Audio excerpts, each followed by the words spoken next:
आप कह रहे हो कि इनपुट्स नहीं आए आपके पास। मेरे पास क्यों आएंगे इनपुट? किस बहाने से आएंगे मेरे पास इनपुट? का इस पूरे वॉर में किस तरह से इन्वॉल्वमेंट देखते हैं आप? मुझे नहीं मालूम। जब आपने मेरे से ये सवाल पूछ लिया है कि मैं 4 दिन में या 5 दिन पहले पाकिस्तान में था, तो मुझे तो लगता है कि आप ISI के लिए काम करते हैं। नहीं, मेरे को किसी ने कहा सर।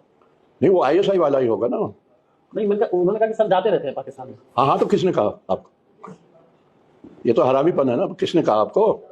2 दिन नहीं, उन्होंने कहा था कि कुछ दिन पहले। हाँ, किसने कहा? किसी ने कहा सर मुझे कि जाते रहते। तो फिर मेरे से सवाल क्यों पूछते हैं अगर आप ये बताने के लिए तैयार नहीं कि किसने आपको कहा ये?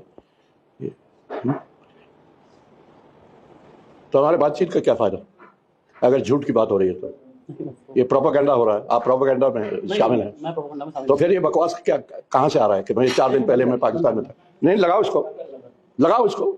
जब आप झूठ बोल रहे हैं तो ठीक है। झूठ नहीं बोल रहा सर मुझे। कौन बोलता है साला हरामजादा? बता मुझे कि मैं 4 दिन पहले पाकिस्तान में था, इसलिए मेरे को यहाँ बिठाया। निकाल इसका सारे।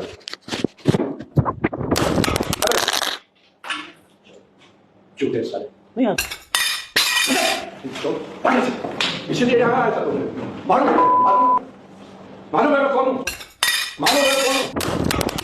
कौन साला हरामजादा बोल रहा था? कौन कुत्ता बोल रहा था? कौन था? आपको बेटा से मानो सर, ऐसे मत। है क्या कह रहे? क्या कह रहे? कौन कह रहा था आपको? मैं बात कर रहा हूँ। बताओ ना मेरे को, कौन कह रहा था? बात कर रहा हूँ। बताओ कौन कह रहा था? कौन? मैं बात बताओ ना मेरे को। I like you sir. क्या कर गया?